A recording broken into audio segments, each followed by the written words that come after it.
I'm Nicole Lappin, the only financial expert you don't need a dictionary to understand. It's time for some money rehab.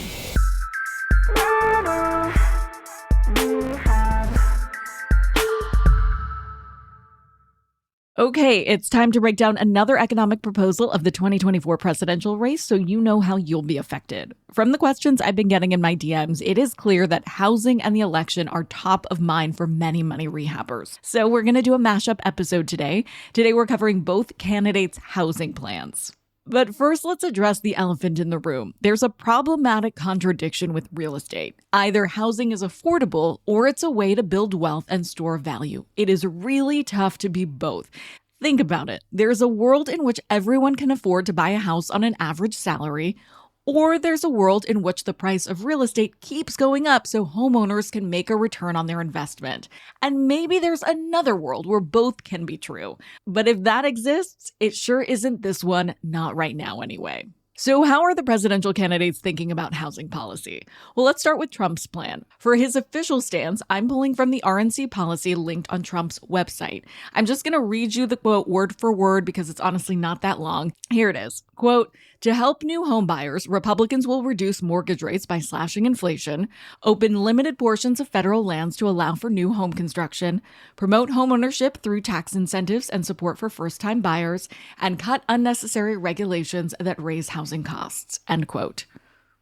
Trump plans to cut inflation by increasing American energy production, even though we're already the second largest energy producer globally. He also says he plans to reduce inflation by cutting government spending, but it is unclear how that works alongside his support for first-time homebuyers. My guess would be the way that inflation and interest rates work like a seesaw. If inflation cools, the Fed will continue to cut rates, and that trickles down to lower mortgage rates. Housing support is a new part of his campaign strategy and not something that we've seen strong policy on before. When he was in office, Trump significantly slashed the budget of the Federal Housing Administration and repeatedly cut housing and rental assistance programs. Something that's not mentioned in his official policy, but that he's brought up a lot on the campaign trail, is his plan for mass deportation of undocumented people, which he claims would drive down housing costs. Setting aside the ethical and financial issues of mass deportation, if he deported 1 million people a year for a total of 4 million people, that is not going to free up 4 million units of affordable, safe starter homes in desirable areas for young couples and families. It's not even going to free up 4 million units of crummy apartments because undocumented people tend not to live alone. What mass deportation will do is slow down the construction of new housing and drive up building costs, considering that 10 to 19% of the construction industry is believed to be undocumented workers. Trump also supports opening up federal lands for development and reducing red tape for building houses. Since Harris also backs these ideas too, we'll discuss them together. Opening federal lands has some merit, but let's be real, most of the land isn't in highly desirable areas. The federal government owns 60% of the land, for example, in Alaska, and 0.3% of the land in Connecticut. The majority of federal land is in undeveloped parts of the West. In places like Nevada or Arizona, it could help alleviate some housing issues, but these lands don't have basic infrastructure like electricity or sewers, so this needs to be part of a much bigger strategy. Both Trump and Harris also support cutting regulations to make home buying easier, but zoning and construction issues are hyper-local. They're under the control of the state, city governments, or municipalities. What this would look like in practice under Trump's plan is anyone's guess. Harris is proposing a $40 billion fund for local governments to ease zoning restrictions and other regulations, but only if they build more affordable housing. Now let's get further into Harris's plan. It's detailed and thoroughly footnoted, definitely way too long to read here, but if you're curious, it's under the New Way Forward section on her website. The Harris plan comes down to 3 major ideas.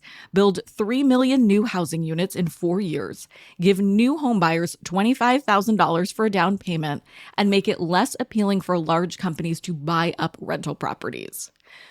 Much like mass deportation, kicking out institutional investors is not really going to free up that much housing. There are places where this would help a lot. In Atlanta, for example, institutional investors own 25% of single-family rental homes. If you're bidding for a house, you can't just compete with Blackstone. So for some markets, this will really help. But nationally, institutional investors only own 2% of single-family rental homes. So this is just one piece of a much bigger puzzle. Now, you know I love me some free money, but I am going to pass on the $25,000 down payment initiative from the Harris campaign. If everyone suddenly has $25,000 burning a hole in their pocket, can you guess what happens to home prices?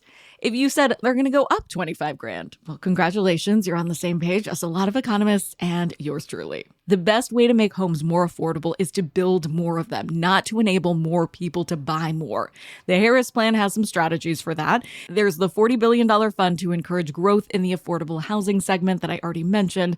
Plus, there's a tax credit to help renovate dilapidated homes or build new ones. These homes would be owner-occupied in low-income communities. Harris is also offering tax credits to encourage commercial builders to construct affordable rental units, with the federal government footing some of the bill. These initiatives could increase housing supply without driving up home prices. But remember, no president has a magic wand here. Their ideas need to get through Congress first. I wish there was a simple solution to the housing crisis, but it is complicated.